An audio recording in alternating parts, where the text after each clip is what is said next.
সাধারণত বাড়ির আশেপাশে বা বাগানে কোণে অবহেলিতভাবে বেড়ে ওঠা এই নয়নতারা গাছটি আসলে একটি জীবনদায়ী ভেষজ উদ্ভিদ। আয়ুর্বেদ শাস্ত্রে এর গুণ অতি অপরিসীম। শুধু আয়ুর্বেদ শাস্ত্র নয়, শাস্ত্র এবং বাস্তুশাস্ত্রে এর গুণ অপরিসীম বা এর উল্লেখযোগ্য ভূমিকা রয়েছে। আর আপনি যদি এর নিয়ম করে এই ভেষজ গাছটি গুণাবলী প্রতিদিন ব্যবহার করতে শুরু করেন, তাহলে আপনার জীবন থেকে সমস্ত রকমের দুঃখ কষ্ট দূর হয়ে যাবে। এছাড়াও শাস্ত্র বাস্তুশাস্ত্র মেনে এই গাছটি বিশেষ উপায় প্রতিকার যদি করতে পারেন, জীবনে আর্থিক সংকট থেকে শুরু করে জীবনের সমস্ত বাধা বিপত্তি সব কেটে যাবে এই গাছের দ্বারা। তাই শাস্ত্র বাস্তুশাস্ত্রে এই গাছকে খুবই অতি এবং উত্তম জায়গায় স্থান দেওয়া হয়েছে। আয়ুর্বেদ শাস্ত্রে এর গুণ অপরিসীম। আয়ুর্বেদ শাস্ত্রে এই গাছের পাতা এবং ফুল প্রতিদিন যদি নিয়ম করে ব্যবহার করতে পারেন, তাহলে রোগ জ্বালা আপনার ধারে কাছে আসবে না। আমরা সকলে চাই সুস্বাস্থ্যের অধিকারী হতে, আর আপনিও যদি চান সুস্বাস্থ্যের অধিকারী হতে, আর আপনিও যদি চান জীবনে অনেক টাকা পয়সা, ধন দৌলত, গাড়ি বাড়ি সব কিছু মালিক হতে, তাহলে অবশ্যই আজকের এই বিশেষ ভিডিওটি আপনার জন্য, আপনার পরিবারের জন্য। তাই ভিডিওটি স্কিপ করবেন না, সম্পূর্ণ ভিডিওটি অবশ্যই দেখবেন। তাতে করেই ভগবান আপনার মঙ্গল করবেন।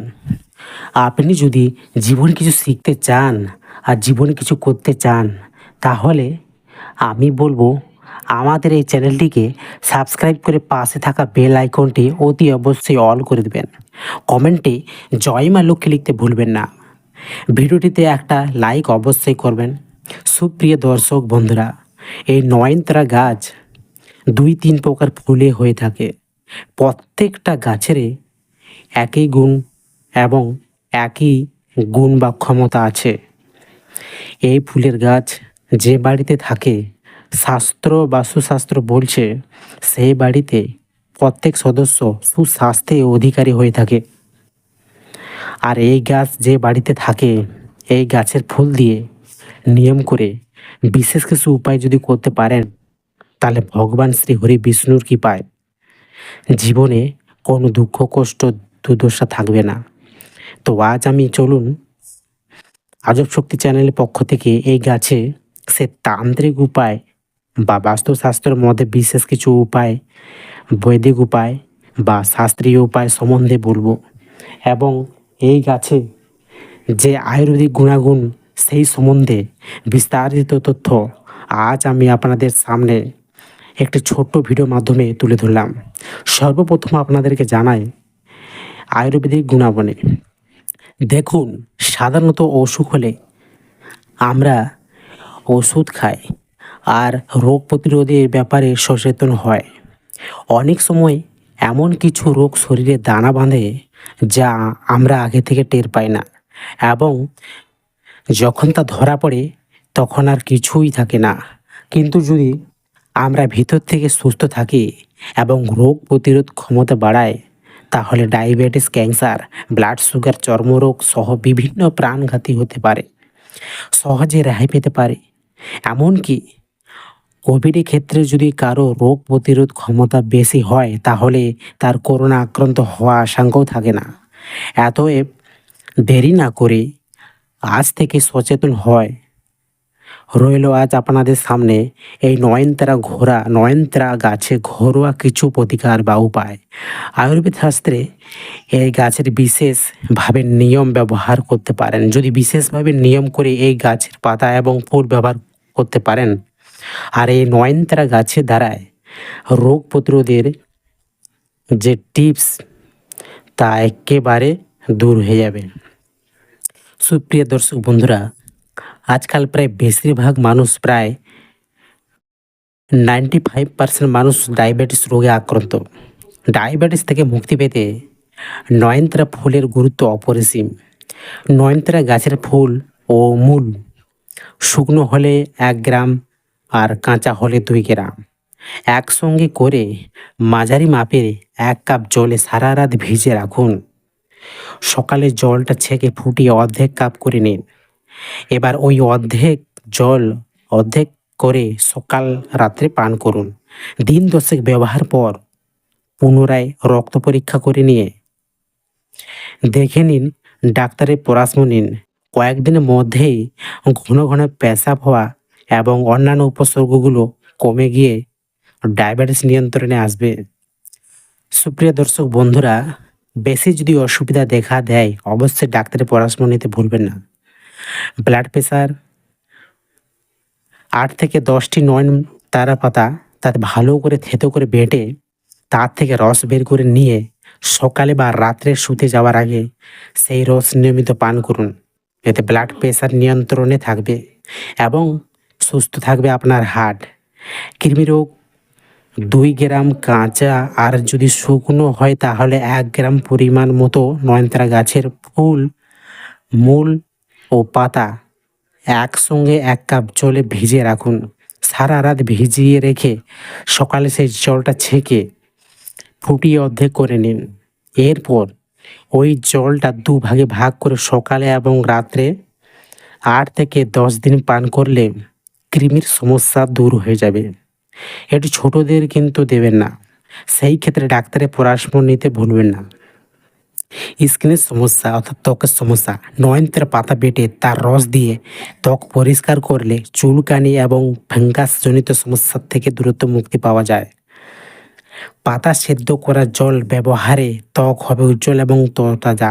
আমরা বিভিন্ন প্রকার ত্বক ফর্সা বা পরিষ্কার করার জন্য বিভিন্নভাবে বিভিন্ন প্রকার ব্যবহার করে থাকি।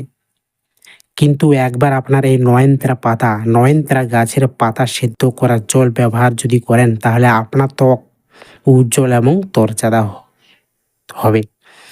নয়নতারা পাতার সঙ্গে হলুদ মিশিয়ে বেটে ফেস প্যাক তৈরি করে মুখে লাগালে ত্বকের জেল্লা বাড়বে রাতারাতি। মেধাবৃদ্ধি নয়নতারা আসলে ব্রেন টনিক। নয়নতারা ফুল, মূল ও পাতা 2 গ্রাম পরিমাণে 1 কাপ জলে সেদ্ধ করে নিন। জলটুকু ছেঁকে তা ফুটিয়ে আধা কাপ করে নিন। এবার সেই জল অর্ধেক করে ভাগ করে সকাল বিকাল টানা 1 মাস পান করলে স্মরণ শক্তি বৃদ্ধি পায়। অনিয়মিত ঋতুস্রাব হলে লিকোরিয়া, অনিয়মিত পিরিয়ডে মাসে একাধিকবার পিরিয়ড ও অধিক স্রাব, পিরিয়ডকালীন যন্ত্রণা সমস্ত থেকে মুক্তি পেতে নয়নতারা অপরিহার্য। এছাড়াও লিকোরিয়ার মতো ওষুধ থেকে মিলবে মুক্তি। উপরোক্ত যে গাছটি কথা বলা হয়েছে, যে নয়নতারা যেভাবে কাঠ তৈরি করে সেটি মাঝখানে টানা খেলে সুফল পাওয়া যায়। অ্যাংজাইটি, টেনশন, স্ট্রেস, আজকাল বেশ কিছু রোগ মাথাচাড়া দিয়ে উঠছে আমাদের ডেইলি লাইফে। রোজগার চাপ থেকে তৈরি হওয়া অ্যাংজাইটি, হাইপারটেনশন, ভুলে যাওয়ার সমস্যা, ঘুম না হওয়া ইত্যাদি শরীরে যখন দানা বাঁধে এইসব রোগ তখন বোঝা যায় না। পরে কিন্তু এর থেকে সৃষ্টি হয় মা ওষুধ। 1 মুঠো শুকনো নয়নতারা ফুল ও পাতা জলে ফুটিয়ে সেটিকে চায়ের মতো তৈরি করুন। এরপর সেটা ছেঁকে 1 চামচ মধু মিশিয়ে প্রতিদিন সকালে খালি পেটে 1 কাপ করে খান। খুব তাড়াতাড়ি ফল পাবেন। সুপ্রিয় দর্শক বন্ধুরা, সমস্ত যে আমি আজ আয়ুর্বেদিক শাস্ত্র আপনাদের উপায় বললাম, সেই উপায় বেশি বাড়াবাড়ি হলে ডাক্তারি পরামর্শ নিতে ভুলবেন না। এরপরে আপনাদের চলুন আমি জানাই নয়নতারা গাছে যে দৈবিক উপায় বা বাস্তুশাস্ত্রে এই নয়নতারা গাছের কি কথা বলা হয়েছে। বাস্তুশাস্ত্রে বলা হয়েছে যে সাদা নয়নতারা ফুল যে বাড়িতে থাকে সেই বাড়িতে স্বয়ং বিষ্ণু এবং মা লক্ষ্মী নিবাস করে। আপনার বাড়িতে যদি এই সাদা রঙের নয়নতারা ফুল গাছ থাকে তাহলে সেই বাড়িতে অবশ্যই প্রতিদিন নিয়ম করে ভগবান বিষ্ণুর চরণে এই সাদা নয়নতারা ফুল নিবেদন করতে ভুলবেন না। এবং ভগবান বিষ্ণুকে নিবেদন করা ফুল অবশ্যই সেই ফুল আপনার লোকাল বা যেখানে টাকা পয়সা থাকে সেখানে এই ফুল রেখে দেবেন। তাতে করে ভগবান বিষ্ণু, শ্রী হরি এবং মাতা লক্ষ্মীর কৃপায় ধন সম্পদে অভাব হবে না। এছাড়াও এই সাদা রঙের নয়নতারা ফুল যেখানে থাকে সেখানে শান্তির পরিবেশ হয়ে থাকে। আমরা সকলেই জানি সাদা রং শান্তির প্রতীক। তাই সাদা যেখানে থাকে, সাদা রং আকৃষ্ট করে শান্তিকে। এবং বাস্তুশাস্ত্রে শাস্ত্র মেনে আপনি বাড়ির যে কোনো স্থানে এই নয়নতারা ফুলের গাছ রাখতে পারেন। প্রতিদিন নিয়ম করে আপনি যদি ভগবান শ্রী বিষ্ণু হরির নামে উৎসর্গ ফুল দিয়ে উৎসর্গ করতে পারেন, তাহলে ভগবান শ্রী বিষ্ণুর কৃপা দৃষ্টি পাওয়া যায়। এছাড়াও এই সাদা রঙের নয়নতারা ফুল গাছ যে বাড়িতে থাকে সেই বাড়িতে বাস্তু দোষ থাকে না। সেই বাড়িতে বাস্তু দোষ থাকলে তা দূর হয়ে যায়। তাই অবশ্যই এই সাদা রঙের নয়নতারা ফুল গাছ আপনার বাড়িতে থাকলে বাড়ির সৌন্দর্য তো বৃদ্ধি পাবে, পাশাপাশি বাড়ির বাস্তু দোষ দূর হবে। এবং আয়ুর্বেদ শাস্ত্রে এর গুণাবলী আর এই নিয়ম যদি সঠিকভাবে প্রতিদিন ব্যবহার করতে পারেন, তাহলে অবশ্যই তার ফল পাবেন। বাস্তুশাস্ত্রে শাস্ত্র মেনে এই গাছ অবশ্যই আপনার বাড়িতে রাখতে ভুলবেন না। এছাড়াও আয়ুর্বেদ শাস্ত্রের যে গুণাবলী তা যদি ব্যবহার করেন অবশ্যই সুফল পাবেন। কারণ গাছ বেইমানি করে না। গাছ থেকে হাজার হাজার প্রকার মানব রোগে ঔষধ সৃষ্টি হয়। তাই সঠিকভাবে যদি ব্যবহার করতে পারেন অবশ্যই তার ফল পাবেন। সুপ্রিয় দর্শক বন্ধুরা, তাহলে আজ চলুন আমি ভিডিওটি এখানেই শেষ করছি। সম্পূর্ণ ভিডিওটি বা তথ্যটি আজ আমি বাস্তুশাস্ত্র আয়ুর্বেদ শাস্ত্র সম্বন্ধে আপনাদের সামনে তুলে ধরলাম। ভিডিওটি ভালো লাগলে অবশ্যই কমেন্ট করবেন। কমেন্টে জয় মা লক্ষ্মী লিখতে ভুলবেন না। আবার বলছি, আমাদের চ্যানেলটি যদি নতুন সদস্য হয়ে থাকেন চ্যানেলটি সাবস্ক্রাইব করে পাশে থাকবেন। আর বেল আইকনটি অবশ্যই প্রেস করে অল করে দিবেন। আর এই সব ভিডিওগুলি আপনার বন্ধু বান্ধবদের শেয়ার করতে ভুলবেন না, যাতে ওনারও এইসব ব্যাপারে জানতে পারে। তো ভিডিওটি অবশ্যই শেয়ার